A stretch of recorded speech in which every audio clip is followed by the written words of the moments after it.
आप देख रहे हैं डार्क फाइल्स। तो चलिए बढ़ते हैं आज की इस कहानी की ओर। मौसम देखकर लगता है कि अभी बारिश होने वाली है। सभी दरवाजे खिड़कियां बंद रखनी पड़ेगी। ऐसा सोचते हुए विहान खिड़की की ओर मुड़ा ही था कि अचानक उसका मोबाइल बजा। विहान ने सोफे पर रखा अपना मोबाइल उठा लिया और स्क्रीन पर जो नंबर देखा तो उसे हैरत होने लगी। वो कुछ देर शॉक होकर मोबाइल हाथ में पकड़े उसे देखता रहा। फिर मोबाइल के वाइब्रेट होने पर वो सोच से बाहर आया और उसने कॉल उठा लिया। क्या तुम घर पर हो विहान? सामने से आवाज आई। हाँ, विहान ने शौक की हालत में जवाब दिया। मैं आ रहा हूं तुमसे मिलने, सामने से कहा गया और फिर कॉल कट हो गया। विहान मना नहीं कर पाया और कॉल के कटने पर अपने भूतकाल में खो गया। 5 साल पहले विहान और सुधीर दोनों जिगरी यार थे जब तक उनकी मुलाकात निशी से नहीं हुई थी। निशी उनके कॉलेज की दोस्त थी और काफ़ी खूबसूरत भी थी। पहली नज़र में ही विहान उसे दिल दे बैठा था, लेकिन ये बात जानते हुए भी सुधीर ने निशी को प्रपोज किया और उससे शादी कर ली। उसके बाद से विहान उन दोनों की ज़िंदगी से हमेशा के लिए दूर चला गया। पिछले 5 सालों से उसने कभी भी निशी और सुधीर की ज़िंदगी में दखल नहीं दी और ना ही कोई ताल्लुक़ रखा था। सुधीर ने भी कभी विहान की कोई खबर नहीं ली और ना ही कभी उसे फ़ोन किया था। आज अचानक अपने मोबाइल पर सुधीर का नंबर देखकर विहान का मन भर आया और पिछली सारी बातें उसकी आंखों के सामने दौड़ने लगी। विहान अपनी सोच से तब बाहर आया जब उसे बेल की आवाज़ सुनाई दी। विहान ने जाकर दरवाज़ा खोल दिया। सुधीर दरवाजे के बाहर खड़ा था, पूरी तरह से भींगा हुआ था। विहान ने उसे घर के अंदर आने को कहा और उसके हाथ में तौलिया थमा दिया। अब उसका ध्यान घर के खिड़कियों की ओर चला गया। घर की सभी खिड़कियां जोर जोर से आवाज़ करते हुए हिल रही थी। विहान पास की खिड़की के पास गया और उसने बाहर झांक कर देखा तो बादल गरज रहे थे, बिजली कड़क रहे थे। बारिश कब की शुरू हो चुकी थी और अब तक उसे इस बात की कोई खबर तक नहीं थी। उसने सभी खिड़कियां बंद की और दरवाज़ा भी अंदर से बंद कर लिया। उसके बाद विहान सुधीर के पास बैठ गया। तब तक सुधीर ने अपना भीगा हुआ शरीर तौलिए से साफ कर लिया था। 5 सालों बाद मिले थे दोनों। इतने सालों में काफ़ी कुछ बदल गया था। नॉनस्टॉप बात करने वाला सुधीर और साथ ही विहान, उन दोनों के पास ही बोलने के लिए शब्द नहीं थे। इतने सालों बाद आज पहली बार वो आमने सामने आए थे और फिर भी चुप थे। फिर विहान ने ही पहल की और पूछा, तुम यहाँ कुछ काम है क्या? हाँ, दरअसल काम तो है, मगर कैसे कहूँ समझ नहीं आ रहा। सुधीर ने विहान से नज़रें चुराते हुए बात की। तुम मेरे घर आए हो, तुम्हें निराश नहीं करूँगा। मुझसे जितना बन पड़ेगा उतनी कोशिश करूँगा। कहो, क्या काम था? विहान ने पिछली बातों को नज़रअंदाज करके सुधीर से कहा, मुझे पता है कि मैंने तुम्हारे साथ गलत किया है, मुझे इस बात का पछतावा भी है, मगर प्लीज़ मेरी मदद कर दो। मेरे साथ इंदौर चलो, बाकी बातें मैं रास्ते में समझाता हूँ। सुधीर ने हाथ जोड़कर माफ़ी मांगते हुए कहा। विहान भी सुधीर की मदद करने को राज़ी हुआ और उसके साथ जाने लगा। सुधीर ने उसे बताया कि उसकी और निशी की 3 साल की बच्ची है। उसके दिल में छेद है और परसों उसका ऑपरेशन है। फिलहाल वो लाइफ केयर हॉस्पिटल में एडमिट है। सुधीर चाहता था कि उसके ऑपरेशन के लिए विहान कुछ मदद करे। विहान भी राजी होकर सुधीर के साथ इंदौर चला गया। वहां जाने पर सुधीर विहान को सीधा हॉस्पिटल में ले गया। विहान भी उसके पीछे पीछे चल रहा था। फिर जहां उसकी बेटी एडमिट थे उस कमरे की ओर वो दोनों चल रहे थे। लगता है मेरा मोबाइल गाड़ी में ही छूट गया, तुम अंदर जाओ, मैं अभी लेकर आता हूँ। यह रहा वो कमरा जहाँ मेरी बेटी एडमिट है। सुधीर ने विहान को कमरा दिखाते हुए कहा और वो बाहर चला आया। विहान कमरे के अंदर गया और देखा कि वहाँ एक लड़की बेड पर पड़ी हुई थी। शायद वो सो रहे थे। उसे लगा कि शायद निशी भी यहाँ मिलेगी, मगर उस कमरे में वो बच्ची अकेली ही थी। विहान उस बच्ची के पास जाकर बैठा और सुधीर के आने का इंतजार करने लगा। कुछ देर बाद उसे किसी के आने की आहट हुई। उसने मुड़कर देखा तो वो बस देखता ही रह गया। कमरे में कोई और नहीं बल्कि निशी आ गई थी। आज भी वो पहले जितनी ही खूबसूरत थी। विहान को वहां देखकर निशी को बहुत हैरानी हुई। तुम ये यहाँ कैसे? वो बस इतना ही बोल पाई। दरअसल मुझे सुधीर ले आया। विहान ने सक पकाकर अपनी नज़र झुकाते हुए कहा। ये कैसे हो सकता है? सुधीर तुम्हें यहाँ कैसे ला सकता है? विहान की बात सुनकर निशी ने बड़े ही आश्चर्य से कहा, मैं सच कह रहा हूँ, सुधीर ही मुझे यहाँ ले आया। तुम चाहो तो उससे पूछ सकती हो, वो अभी आता ही होगा। इस बार विहान ने निशी की आंख में आंख मिलाते हुए कहा, ये कैसे हो सकता है? ये नहीं हो सकता। सुधीर तुम्हें यहाँ कैसे ला सकता है? निशी ने विहान की तरफ देखकर एक बार फिर आश्चर्य किया। क्यों? ऐसा क्यों नहीं हो सकता? क्योंकि सुधीर अब इस दुनिया में है ही नहीं। 2 महीने पहले ही उनकी मौत हो चुकी है। वो मर चुका है। रोते हुए निशी कहने लगी और फिर घुटनों पर बैठ गई। निशी की बात सुनकर विहान के रोंगटे खड़े हो गए। उसने गाड़ी के पास सुधीर को ढूंढने की कोशिश की, मगर सुधीर वहां नहीं था। उसके बाद उसने अपने मोबाइल में रिसीव्ड कॉल लिस्ट चेक की ताकि वो निशी की बात उससे करा सके, मगर उसमें भी उसे सुधीर का कहीं कोई नंबर नहीं मिला। सुधीर 2 महीने पहले ही मर चुका था, तो फिर वो कौन था जो विहान को यहाँ ले आया था? तो दोस्तों, ये थी आज की पहली कहानी। तो चलिए बढ़ते हैं आज की दूसरी कहानी की ओर। सोहम एक बहुत अच्छा स्विमर था। उसने नेशनल लेवल पर तैरने में गोल्ड मेडल भी जीता था। एक बार सोहम अपने दोस्तों के साथ घूमने गया हुआ था। वहाँ उन लोगों के पास के तालाब में तैरने का प्लान बन गया। सबने तैरने की तैयारी की और शाम के करीबन 5 बजे वो तालाब के पास जाने लगे। कहाँ जा रहे हो बच्चों? उन्हें तालाब की तरफ जाता देख वहाँ के सरपंच ने उन्हें टोकते हुए कहा, पास के तालाब में तैरने जा रहे हैं हम। सोहन ने तुरंत जवाब दे दिया।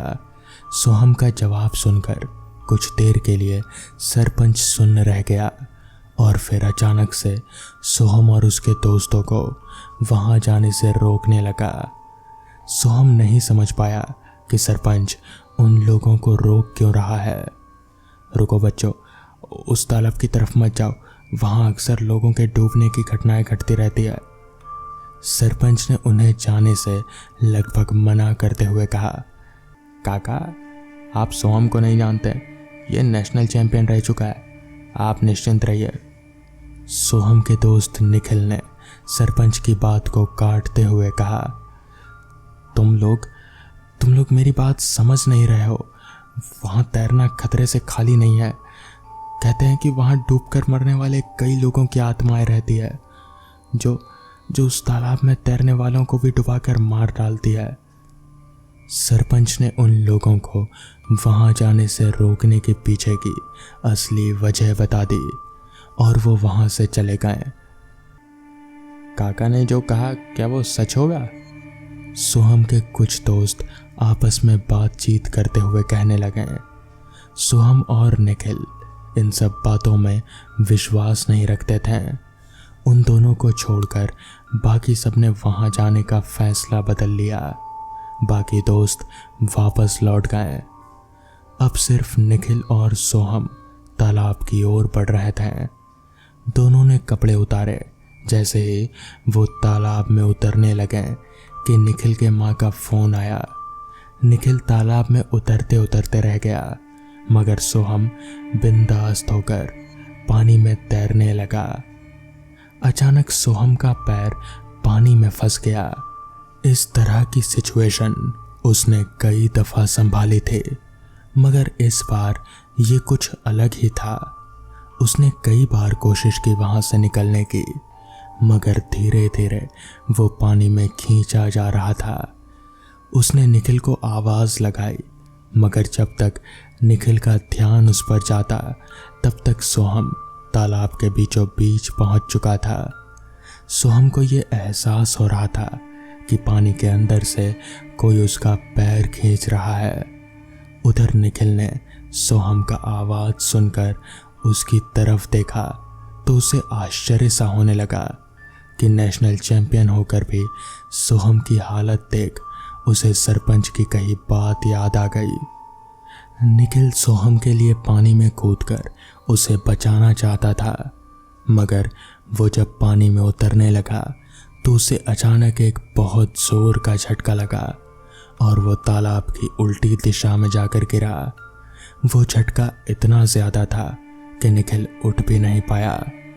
सोहम ने एक बार पूरी ताकत लगाकर अपना फंसा हुआ पैर बाहर निकाला और वो किनारे की ओर आने लगा। जैसे ही वो किनारे के करीब पहुंचा तो एक बार फिर उसे लगा कि फिर से उसका पैर किसी ने पकड़ रखा है और वो उसे पानी में खींच रहा है। उसी हालत में सोहम की नज़र अपने पैरों की तरफ गई और उसे जोर का धक्का लगा। उसे वहां पर कुछ हाथ नजर आए, एक नहीं, दो नहीं, बल्कि कई सारे हाथ। उन्हें देखकर घबराया हुआ सोहम बचाओ बचाओ चिल्लाने लगा, मगर उसका कोई फायदा नहीं हुआ।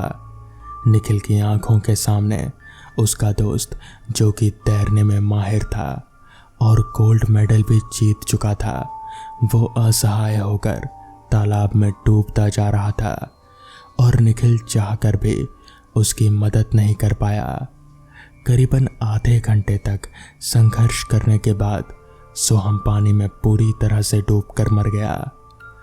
इस हादसे का गवाह निखिल था, जिसने अपनी आंखों से वो सब देखा था, मगर वो किसी से कुछ कह नहीं पाया। पानी के उस झटके की वजह से उसका मानसिक संतुलन बिगड़ गया था। अब वो तालाब के आसपास पागलों की तरह घूमता है और उसे जो भी दिखे उससे बस यही कहता है, तैरना मना है।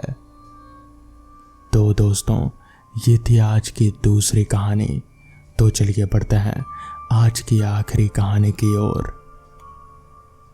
ये कहानी मुझे मेरे मामा जी ने बताई थी। मामा जी के मुताबिक आज से करीब 20 साल पहले वो गांव के बाहर एक फैक्ट्री में काम किया करते थे। वो फैक्ट्री मामा जी के घर से दूर थी, तो आने जाने के लिए वो अपनी साइकिल का इस्तेमाल किया करते थे। इस बीच यानी कि आने जाने में उन्हें करीब 1 आध घंटे का समय आराम से लग जाता था और साइकिल चलाकर आने जाने में काफ़ी मेहनत भी खर्च होती थी।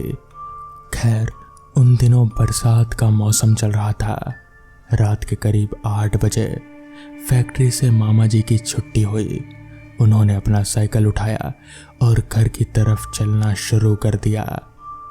आज अमावस की रात थी और काले बादल भी छाए हुए थे किसी भी पल बारिश आ सकती थी।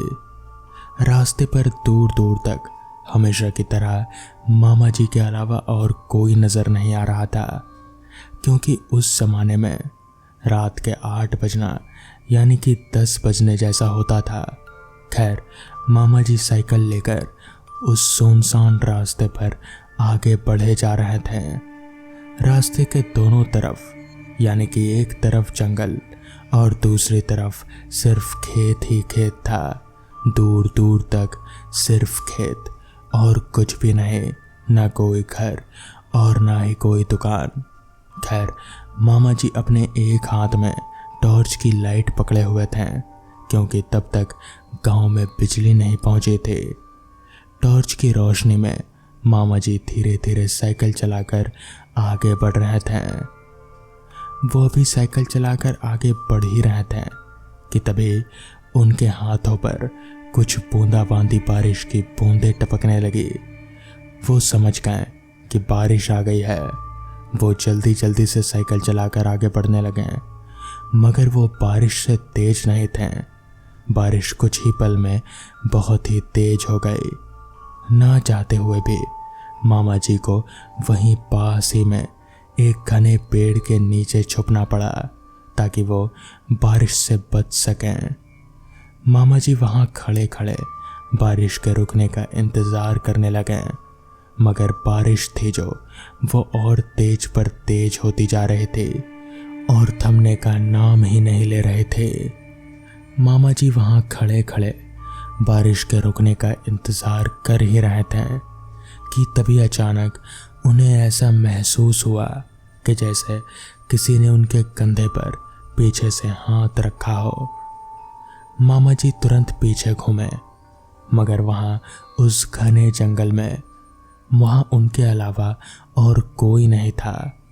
उन्हें लगा कि शायद ये उनके मन का वहम है, इसलिए वो वापस से अपनी साइकिल की तरफ यानी कि सामने की ओर देखने लगे। वो अभी सामने की ओर देख ही रहे थे कि तभी दोबारा इस बार उन्हें ऐसा महसूस हुआ जैसे पीछे से किसी ने उनकी गर्दन को पकड़ा हो। इस बार वो एहसास साफ था। मामा जी ने पीछे घूमकर देखा तो उनकी आंखें फटी की फटी रह गई। उनकी आंखों के सामने करीब 8 फीट लंबा एक आदमी खड़ा था। उसकी आंखें लाल चमक रहे थे, उसके हाथ जैसे जले हुए थे और बहुत ही बड़े बड़े थे। मामा जी को कुछ समझ नहीं आया कि ये क्या भला है।